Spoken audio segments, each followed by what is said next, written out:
Hey guys, welcome to a weekly Savvy session. I am here with fellow Savvy STR agent, part of the Emerald Coast team, Philip Munoz, and we're going to talk about how to provide and what we do to provide great guest experiences in the short-term rentals that we own and manage. So to get started, welcome Philip. Tell us a little bit about how many properties you own and manage in the Forgotten Coast and in the other areas that you're at.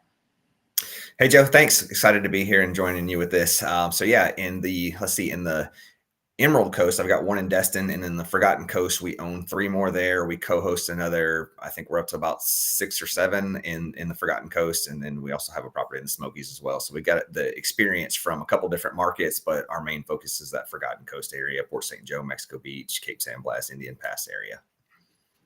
Awesome. So, obviously, multiple years of doing this.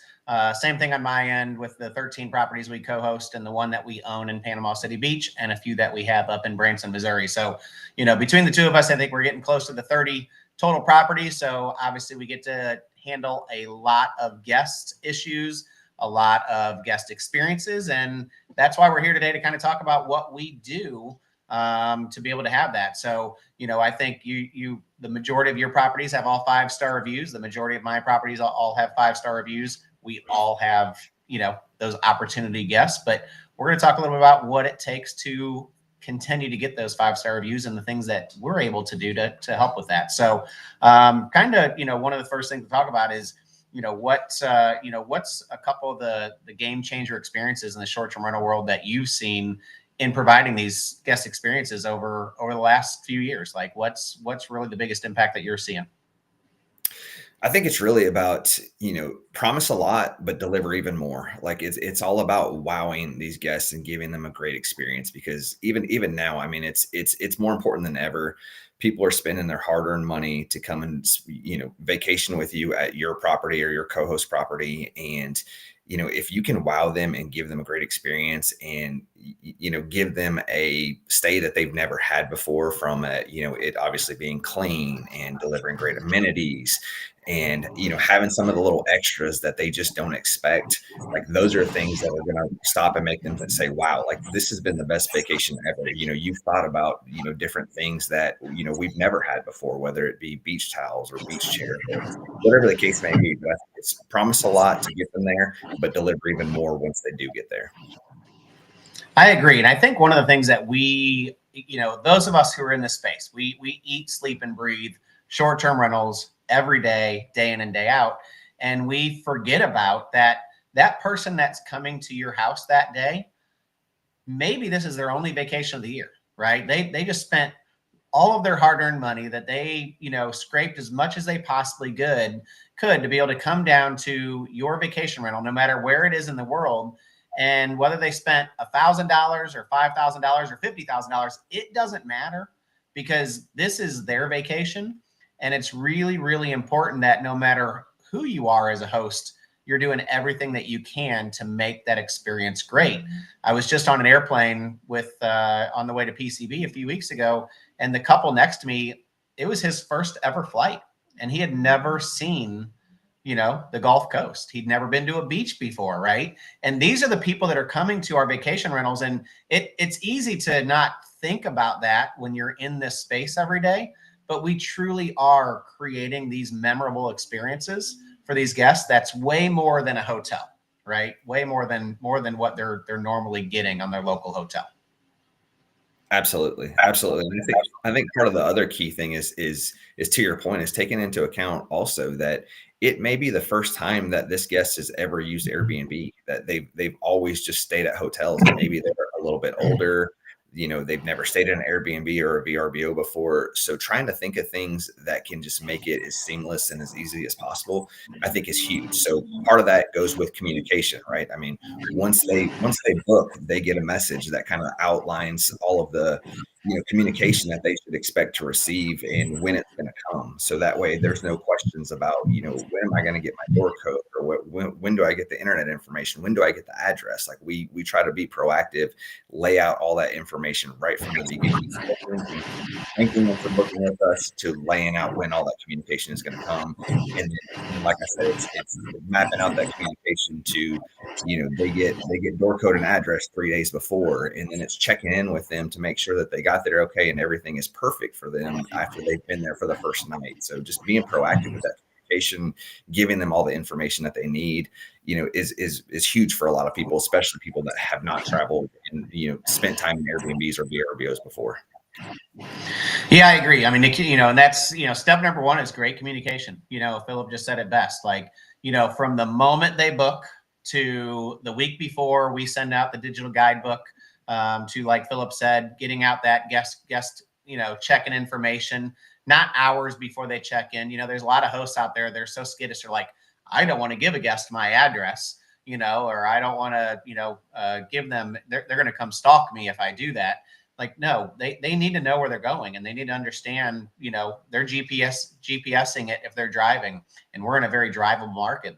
They need that information ahead of time, and the faster you can get that communication to them. And then the one that you just said, the day after, the morning after message, I really think is probably the most important message out of every message that we send. And it's how did that first night go? Is there anything that we can do to make your stay more enjoyable? Is there anything we're missing? Please let me know right away, if something's broken, whatever it may be, right? Because things happen, and our handymen and our cleaners are great, but that doesn't mean they hit every single thing every single time. They make mistakes. We're all human. So that morning after message is what's going to prevent that 4, 3, or 2-star review at the end of the week, if there was something. Because if you don't check into them that morning and the shower was dirty, or the pool wasn't cleaned, or there was the coffee maker's broken, then they're initiating that conversation to you first instead of you initiating it to them. And if you're initiating it to them, it's going a long way to say, you know what, we want to make sure it's right if there's something wrong. Yeah, and it just shows them that you care about their stay and that you are there to make sure that they have a great stay. And I think that initial interaction, I think it really sets the tone for their experience and lets them know that you are not just a property manager, that you booked them and they gave you the code and good luck on the rest of your stay. We hope it's great. Like you truly care about it. You want to give them a great experience. You want them to have a phenomenal vacation. You want them to have, great experiences and make awesome memories, with your property and your co-host business or whatever the case may be, and keep that in the back of their mind as they're having that great time with their family and making memories. Yep. So, beyond the communication, obviously there's a lot more than just having great communication. You can be the best communicator, but if you don't have a great property, that doesn't matter, right? I mean, if they're coming into a property that wasn't cleaned right, or wasn't maintained correctly, or didn't have those right amenities, and that's what we're going to kind of dive into a little bit. Next, I'm going to talk a little about kind of what we do to make sure a property is cleaned, and everybody has different systems in place that they do. The most important thing that you're going to do as a host is make sure that you trust your cleaners, right? If I had a cleaner early on that every time she cleaned a property, I was thinking, oh my God, I hope she didn't miss anything, right? And that was the wrong mindset at the time. I was an early on host, but today's world, I have a couple of different cleaning teams that I trust wholeheartedly, but I still have somebody go back after them occasionally and do check-ins. I still have them send and upload photos to our app to make sure that, the beds were made the right way, and the pool towels and beach towels are left, and there's enough soap left in laundry detergent left, and things like that. So, those little things, there's a lot of people when it comes to laundry, people do a lot of laundry. We don't leave 2 or 3 pods. We leave a jar full of pods. So if somebody had to do 10 loads of laundry, they can do 10 loads of laundry. I know there's a lot of hosts out there that'll say, well, someone might steal that or someone might take it. But your guest is doing laundry every day, and they shouldn't have to go get. What are your opinion on the, starter set of vacation rental, supplies that you get, and what you really should leave at the same time? we are not fans of the starter set. We take the mindset of we want to overstock the house. We want to give them more than enough. So to your point, I mean, some people come to vacation, they never wash a load of clothes. Some people come and they wash clothes every day. Like it really just depends on that guest. But I want them to have everything that they need there and not have to go to the store for it or what have you. So like trash bags is another example. Like some people I've seen where property management companies, they'll put like 2 trash bags under the sink for guests that are there for a week. And it's like, no, like we just put the entire box of trash bags down there. Like they're not super expensive. And it's just something that makes it easy for the guests. They have what they need. And I think that goes a long way. Like a lot of our reviews, they talk about how well stocked we are from not only things like, trash bags and toilet paper and stuff like that, but we want to make sure that they have what they need if they want to cook a meal or, different things like that. Like we want to make sure that they have everything that they need. They're completely overstocked, plenty of stuff. And I think it really goes a long way to making them have that great experience and knowing that they're not just showing up to 1 roll of toilet paper. And then as soon as they get there, they're excited to be there. But the very next thing that they have to do is go to the store and go buy all the supplies that they're going to need for the week. Like nobody wants to start a vacation like that. No. And they don't want to pack all that. They're already packing a full car full of stuff. And, they're probably doing an online order at the grocery store to pick up or have delivered, whatever it may be. So, the last thing they want to do is in the middle of the night be like, oh my God, we only had 1 trash bag for the whole week. If you're not leaving the whole box, which we do the same, leave 1 for every day. Like, leave 7 for a 7-night stay minimum, I would say is the bare minimum. But many people, they're going through more than 1 trash bag a day. If you have, a large home, and a lot of our homes are luxury 4 and 5 bedroom homes, that's 2 or 3 families sharing that house for the entire week. 1 trash bag a day is not going to be enough for, for that many families. And a lot of hosts will say, well, it's expensive. If you're underwriting your property and toilet paper and trash bags is the difference between you and being profitable or not, then you're probably in the wrong business, right? That's not where we want to be. We're providing that experience. And I like to say, if you go to a hotel and you run out of toilet paper at the hotel, you're going to call down to the front desk and they're going to bring you more, right? We're not at our houses to bring them more. So we should be able to have enough supplies. Yeah, absolutely. And to your point, I mean, is people are trying to get their kids, their dog, their supplies and stuff like that. Like they don't want to have to pack, toilet paper and things of that nature. Or like I said, show up to the house, unload their clothes and everything, and then the very first thing they have to do is go to the store and go and buy all this stuff. Like that's not a great way to start the vacation. It's not going to be a wow moment for them. Yep. You just said something I wanted to touch into next, and that's being pet friendly. And I truly believe, and the data shows, a pet friendly house by far will outperform a non-pet friendly house. And there's a lot of people out there that will say, well, those pets will ruin. I will tell you that our pet guests are by far probably the most respectful and cleanest guests that we have. Now, that doesn't mean we don't have the occasional dog that sheds and, has some extra cleanup, because it happens. But the amenities or the stuff that we supply is the second part of that, right? You don't want to just say I'm pet friendly. In our houses, we have, the cleanup bags in a container in the outside and a little pooper scooper. And we have dog bowls, for them to be able to feed their dogs, and some dog blankets. Of course, we don't want pets to get on the couch. We have some blankets, whether they lay those on the floor or lay those on the couch. I'm not there to say what they're doing. Obviously, it's in our rules that we don't want the pets on the furniture, but I know it happens. But we're providing those blankets. Do you do anything in your pet-friendly houses that, kind of make sure that the people really make it feel like it's pet-friendly?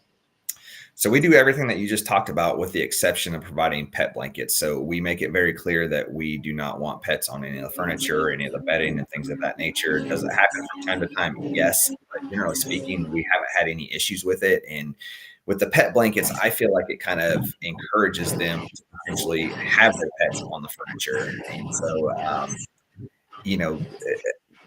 it may or may not, but that's kind of been what we have done. But like I said, we haven't had any issues with it. But I think the biggest thing as far as pets that people really love and guests rave about, Joe, is that it's a little bit of a manual process, but we will buy these $3 dog toys. They're octopuses, and my wife gets them from Home Goods, I think it is. They're like $3 or $4. And we just buy them in octopuses. It's just a bag of 15 of them or whatever in the owner's closet. And so whenever we look to see, okay, we got a new booking coming in, if there's a dog coming, we'll ask our cleaner to set out that dog toy in the dog bowl for them. And you would be surprised how much they love that as a nice added touch. Like we will get pictures sometimes of their dog with the dog toy because they were surprised by it, and it was just a nice little touch that they just loved. So that's been huge for us, and again, very low cost, right? Like I said, $3 or $4. It is a bit of a manual process to ask our cleaners to set it out, for that particular stay, but it goes a long way in ensuring a great experience and really wowing the guest. Yep, and that's really what we're here to talk about today, is some of those little things, and that's huge. We haven't done dog toys. I just looked at my wife and said, maybe that's something we need to add, because I do think that's a nice little touch. Do you provide guest baskets? There's some hosts out there that are really big on welcome baskets with bottles of water or snacks or treats or anything like that. Is there any guest baskets, or do you do anything like that? So we took a pass at this probably, I don't know, maybe a year and a half or so ago, where we had like beach tote bags. We had those printed with our company name and logo on it. We had some sunglasses made, so we put that in there with like some chapstick and maybe some aloe, stuff like that. Maybe a couple bottles of water. But for the most part, that really wasn't something that guests mentioned to us or talked about, and it didn't seem like it really did a whole lot for us. So instead, like I talked about before, is we want to fully stock our house and give them things and add the nice touches. Like in our bathroom, we have 𝗁𝗏𝗃 hand soap and 𝗁𝗏𝗃 lotion, and it's set up on a caddy, where it's a specific thing for them. And then we also have a third spot to add something else. So we have a bottle of aloe there because we're at the beach, right? So a lot of people don't think about bringing aloe. So we have a bottle of aloe there, along with the hand soap and the lotions, and just having the nice soaps. I think whether it be the hand soaps at the sinks or having nice soaps in your showers, having those nice smells, I think, especially for females, they really like smells. When you can walk into a home and it smells great, then you're using the soap and stuff, it smells great. Like it's a perception thing, I think. And a lot of people are like, wow, like this is an elevated experience. This is a luxury stay. Like this is something that I would expect at the Four Seasons or one of these ridiculously expensive hotels. And I think having touches like that throughout your house, for us at least, have been a much better ROI than having welcome baskets or welcome bags. And then we also, I guess the one thing that we also do though is we have like a little I don't even know what you call it, but it's sort of like a nice kind of tray that goes in the middle of like the kitchen island. We'll put bottles of water there, so when people walk in, like they walk into nice bottles of water there, along with all the other added touches that I already talked about. So that's what we do, and it seems like guests really enjoy those things, and all the added extras that they're not expecting throughout the house, I think, outweigh the welcome packs. Yeah, I agree. I think that's all really good stuff, and I agree with you on the welcome baskets. And I think there's areas where it can be really good, and areas you have to look at your property and your clientele and decide what's more important. And I agree with you. Being at the beach, having a well-supplied and well-stocked house is probably a little bit more important than that welcome basket, where, somebody that's passing through a suburban short-term rental might be a little more, they get in there late night and just there for a night or so. That welcome basket might be better. So every host, it's okay for you to do your own thing and whatever works for you. All of these are things that we're doing to elevate that guest experience and make sure that we're providing that kind of luxury or hospitality. At the end of the day, we are truly in the hospitality business. And like I said at the beginning, we don't know, how many times these people have stayed in an Airbnb. And like Philip said, it may be their very, very first time. And your stay, that particular stay, could be the decision if they're going to continue to use Airbnb or 𝗪𝗏𝗹 for years to come, or if it's a negative experience, it could go the opposite way. So let's kind of shift gears into, some top amenities, that you have in your house, above and beyond just the basic supplies. I want to talk about beds. So one of my biggest frustrations when I see Airbnbs is, you know, or people have short-term rentals, they have this beautiful bed and 2 pillows. Now, I don't know about you. I've never slept with only 1 pillow, right? And if there's only 1 usable pillow on a queen bed, or, you know, 1 on each side, and it's a flat queen pillow, like, to me, that's a huge turnoff. You know, we want to make sure. So some of the things we do in all of our properties is every single full queen or king bed has 4 usable pillows. So, you know, that way the person that needs to sit up or have you know, likes to have 2 pillows, they have that usable pillow. And we replace those as they get flat, you know, because pillows do break down and wear down. I've seen your properties, and I believe you do kind of the same thing when it comes to pillows. Yeah, we do. And it's funny that you said about you like you never slept with 1 pillow. Like, I am definitely that person that I just want a nice firm 1 pillow and I am good. But to your point, yeah, at our properties, we have the 4 different pillows. You know, we have a soft and a firm. Like, we want to make sure that whoever's coming to stay there, they have what they like, you know, whether it be soft or firm. We also have the decorative pillows. So I think on each queen bed, I think there's a total of like 8 or 9 different pillows or something. I mean, that's I hate to handles, but like there's plenty of pillows, you know, to choose from. But you also have that you know, the soft one, the firm one, because there's nothing worse to me than going to a hotel or going to an Airbnb, having that 1 pillow and it just be a flat pillow that doesn't even, you know, support my head. Like, I'm hoping to get a good night of rest, and there's no way I'm going to get a good night of rest with that flat pillow that's there. Yep, I've been to a few that have like really hard pillows, and I woke up the next day with my neck kinked. I mean, there's nothing more that's going to get you a bad review than if somebody wakes up the next morning and didn't have a good night's rest, right? I mean, at the end of the day, that is the most important part of being at a, you know, a house that you're sleeping at, is being able to get a good night's rest. And that goes right into selecting the right types of mattresses too. You know, and the old, you know, spring mattresses are not very important. There's a lot of different ones, and we can go on a whole debate on which mattress to use and which company you get them from. But the most important thing is that you buy something that's good and quality and is not broken down. So when people are sleeping, they're not sleeping on a spring in their back. You know, and sleeper sofas are a big thing where, you know, even if it's the kids sleeping on a sleeper sofa, those sleeper sofa mattresses need to be replaced periodically and make sure that they're actually comfortable. Yeah, exactly. And going a step further is also the sheets to us. Like, it took us a long time, you know, trying out different sheets to figure out like what worked the best, what held up the best, but what also gave guests that luxury feel. And we use the California design sheets, and we've been using those for probably the last 1.5 to 2 years now, if not longer. And there's nothing else that we would recommend or use. Guests absolutely love them, and they're super comfortable, super nice. So you have that luxury feel along with all the pillows, the nice mattress. You've got to have nice sheets to go with. Yeah, Philip said one thing that I want to touch on about having 8 or 9 pillows per bed, and there's somebody out there saying, "What do you mean there's 8 or 9 pillows on a bed?"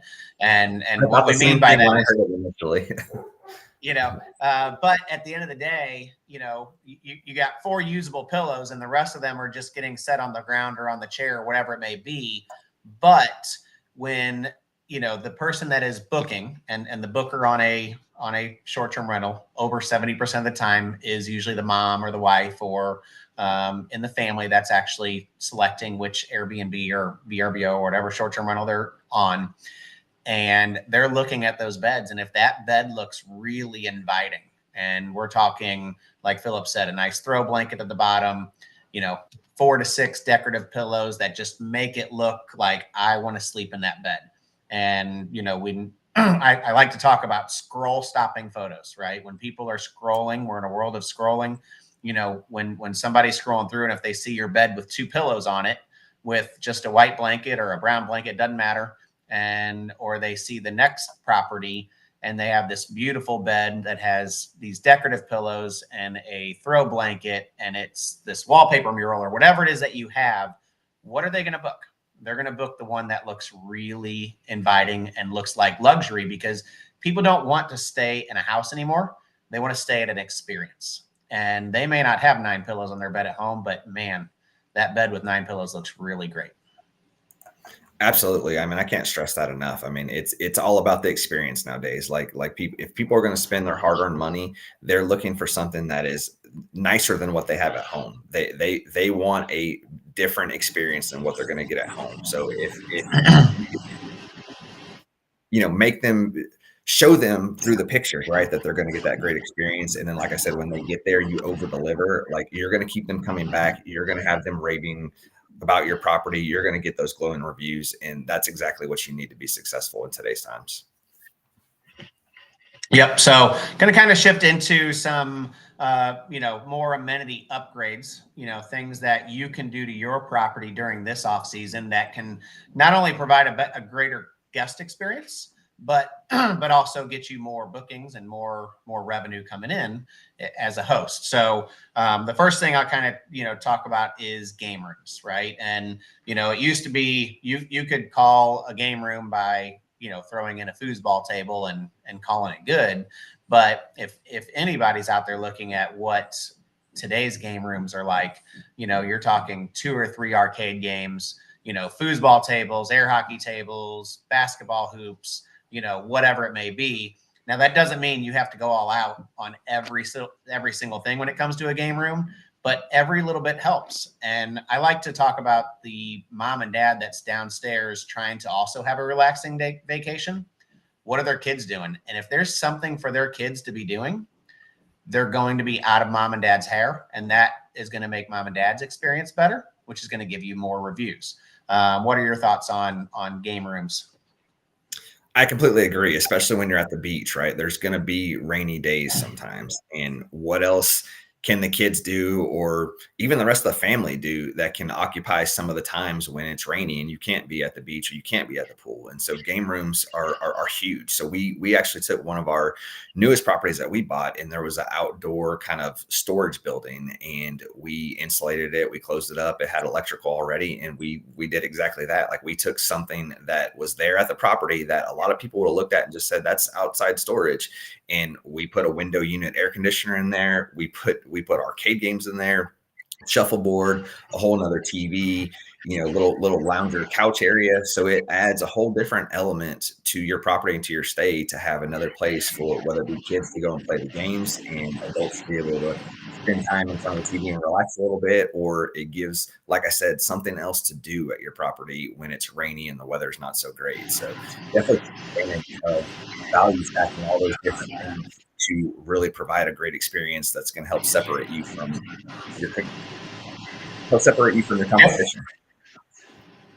Yep. And I'm going to add to that by saying, you know, those video games and all that stuff is great too, but it's also really important not to forget playing cards and Uno and Sequence and Monopoly and having some board games, because there are some people that they may not play a board game the entire year at home, but on that rainy day or rainy evening, they get it out and say, ooh, let's do this. And the second part of this in these board games is making sure that your cleaning team is looking through these to make sure that the pieces are there, because the worst thing that you can do is say, oh yeah, we got a house full of board games, and then they go open it up and it's in disarray and missing pieces, or you left a puzzle and it doesn't have everything. So, you know, these are things that get replaced on a yearly basis, you know, if they're not in perfect condition.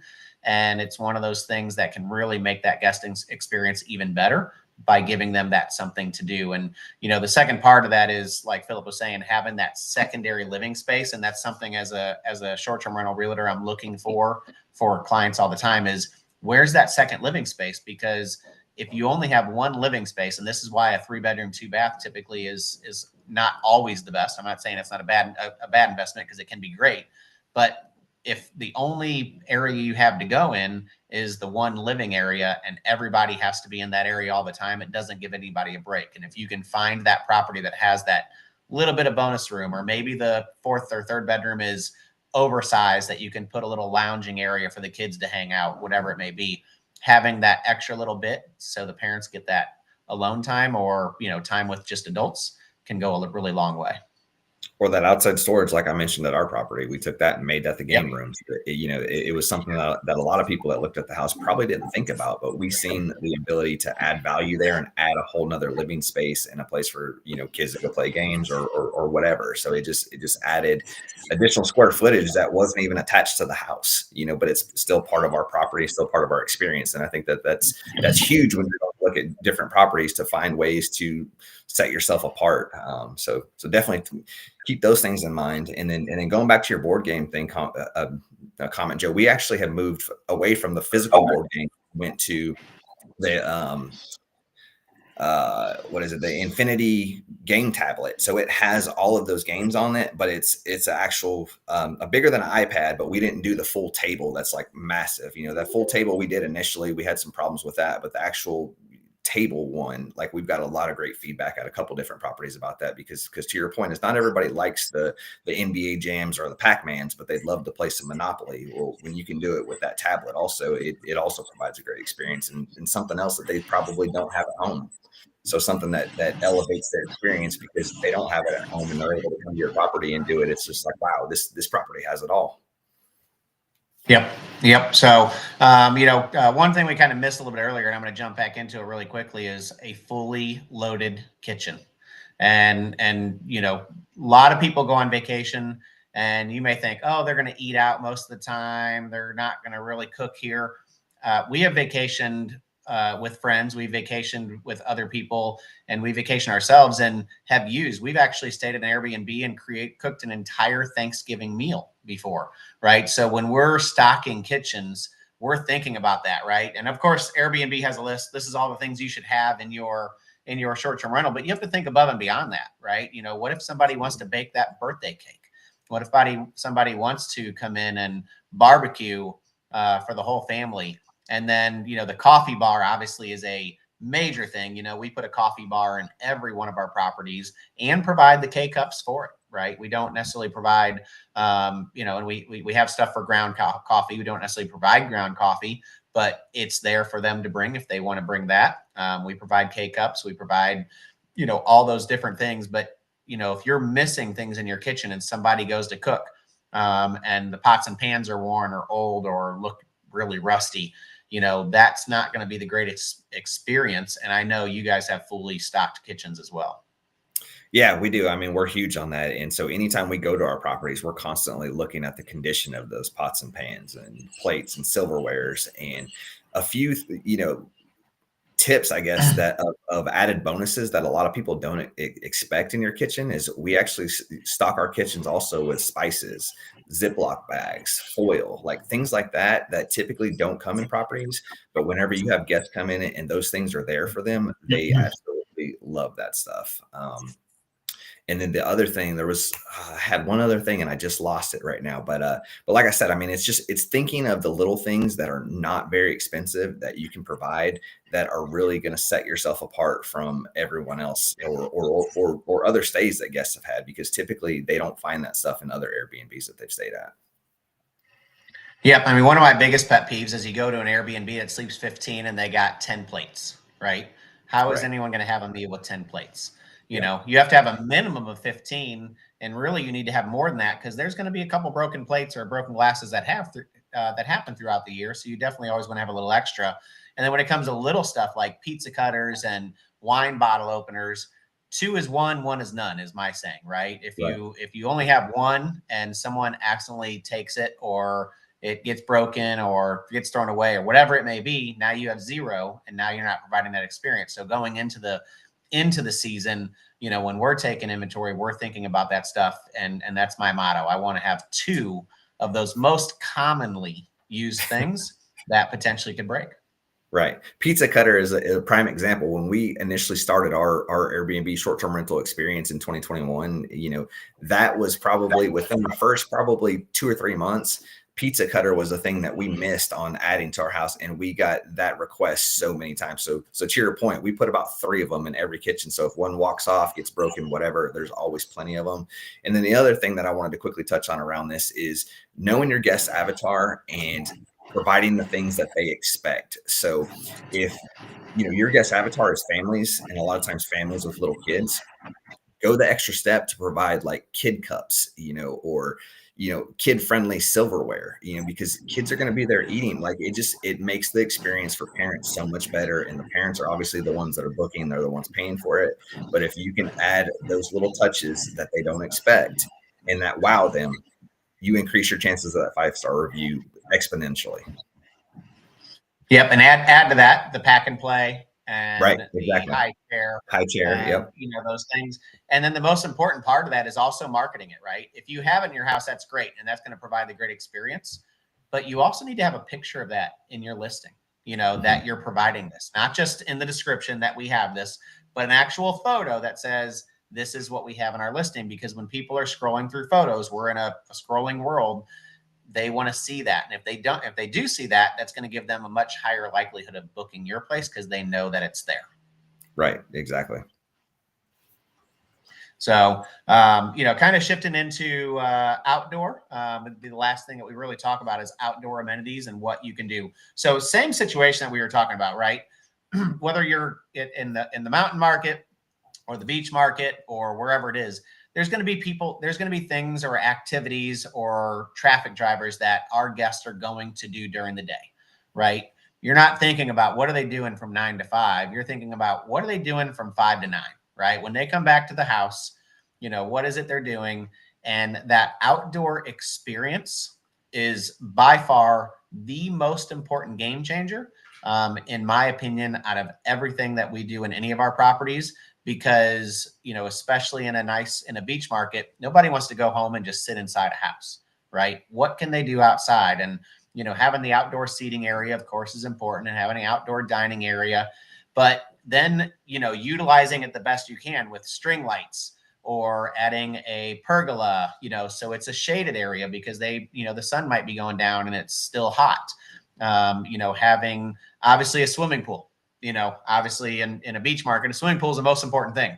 But, above and beyond that swimming pool, what are other outdoor activities that you put at your properties that your guests rave about?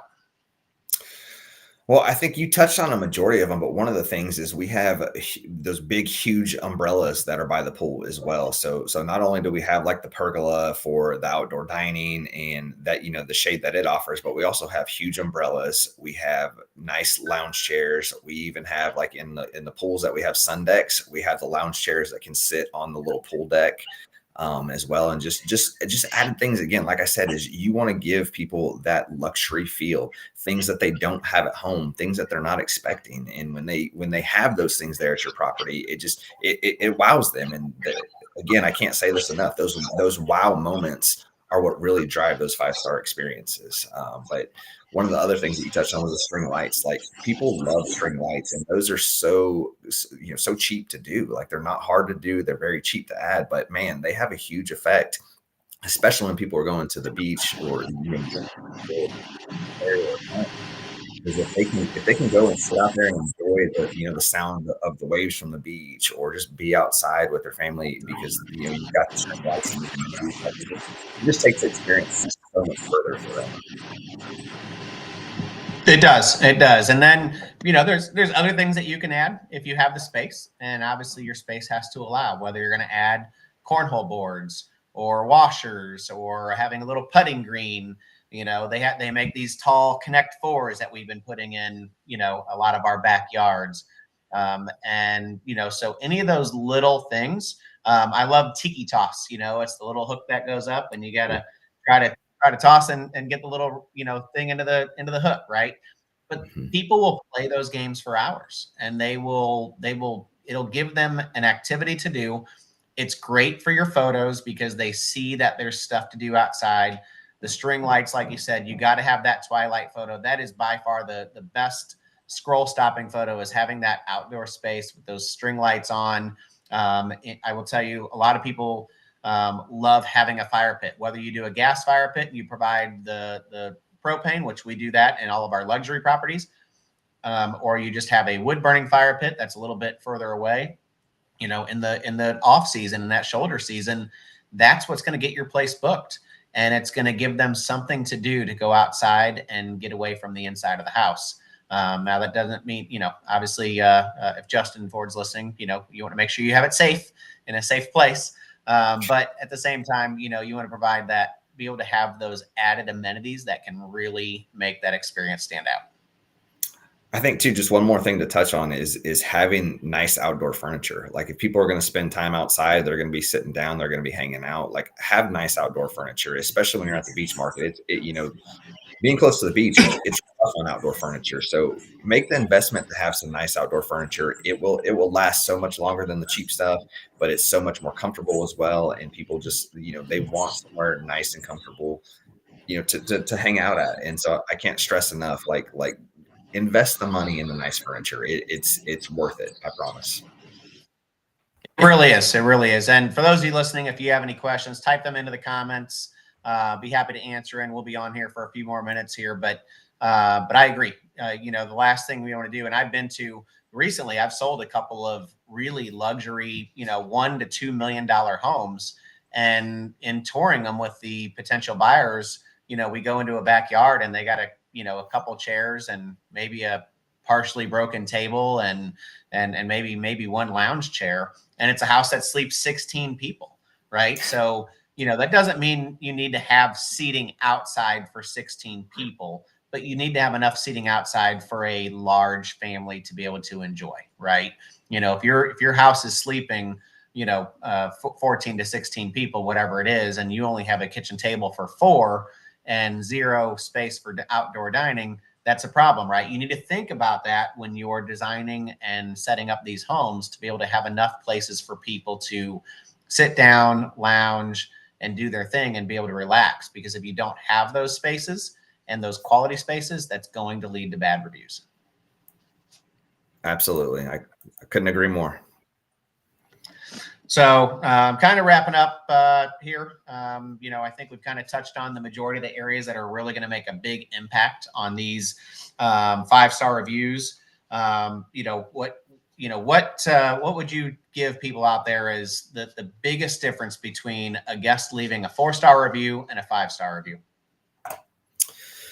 I would say that, first, I think, if you can build a personal connection through your guest communication, I think that is huge. So, sometimes guests share why they're coming into town, or, what they're doing there, or maybe an experience or something that they did while they're there. But I think if you can build that personal connection with them, I think that helps take things, so much further, and it increases the chances of that 5-star booking because they've built that personal connection with you. But the other thing that we do to ensure that they leave a review is, once our cleaner has got there, after the guests have departed, our cleaners got there, they've inspected the home and make sure everything is good.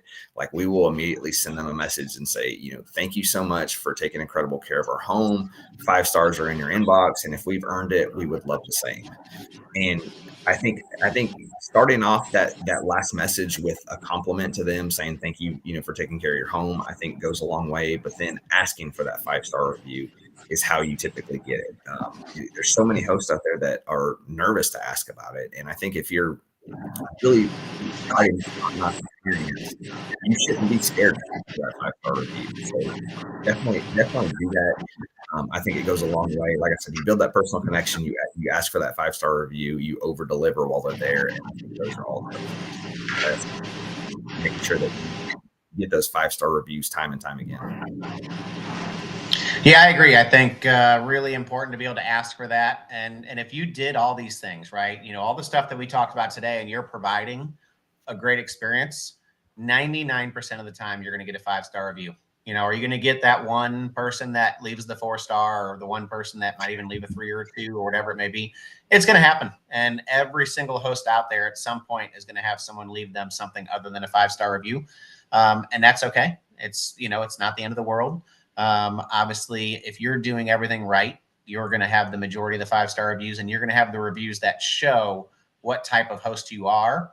I'd say my biggest comment that I get on, if you took all of the reviews over the past 3+ years, I'd probably say the number one comment is how accessible and my communication, right? So anytime they messaged, I responded immediately and right away, right? They didn't have to wait 20 minutes or 30 minutes or an hour or a half a day to get a response. they usually get a message within minutes of asking.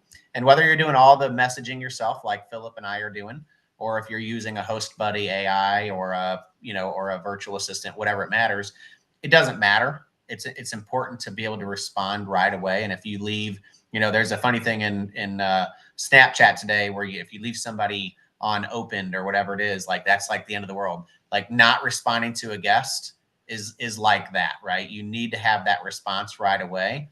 Even if they're saying thank you, you always want to be the host that has the last message, and you say thank you back. Absolutely. Yep. So last thing that I'm going to talk about is repeat bookings. Like, how do you get repeat bookings? How do you keep guests coming back? What we do, we have a couple of different ways. We do have an email marketing campaign that we use. We want guests to come back immediately after they check out. Within 24 hours, they're getting an email from us, saying thank you again, and we're giving them a 10% code for their next stay, to stay back with us and book directly with us. And that code is good, for like 6 months, something like that. And then periodically, from there on out, we're continuously, sending emails just like any property manager would do about, hey, here's some things that are going on in the area. Hey, did you know that this week is bike week in PCB, or, we got a new Dolly Parton dinner theater, or whatever it may be, right? It's not always about selling, right? And it's what I think hosts get hung up too much, that every time they send an email or a text message to market to try to get guests to repeat is a selling one.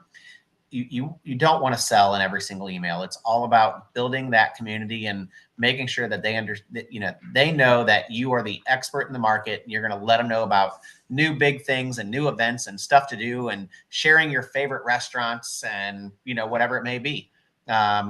We went to a newer restaurant a few months ago in PCB that we hadn't been to, and I immediately added it to my email marketing campaign and said, you guys have to check out this restaurant. It's the first time I've been. It was amazing, blah, blah, blah, right? So having those types of emails out to those guests are going to help them, remember you. So when they're ready to book their next vacation, they can come back. Do you do anything big to try to do repeat guests as well?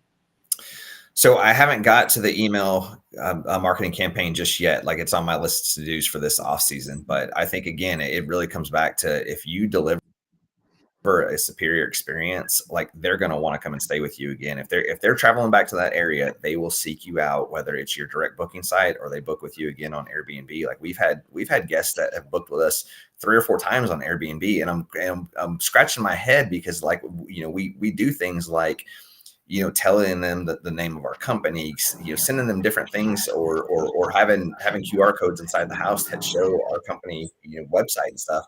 But for whatever reason, it's just easier for them to go back to Airbnb and rebook. But again, I think it just goes back to, if you can over deliver and give them a great experience, because if you compare what you do to property managers, it's night and day difference in most cases. And you over deliver, you give them a great experience, they will seek you out and they will come and stay with you.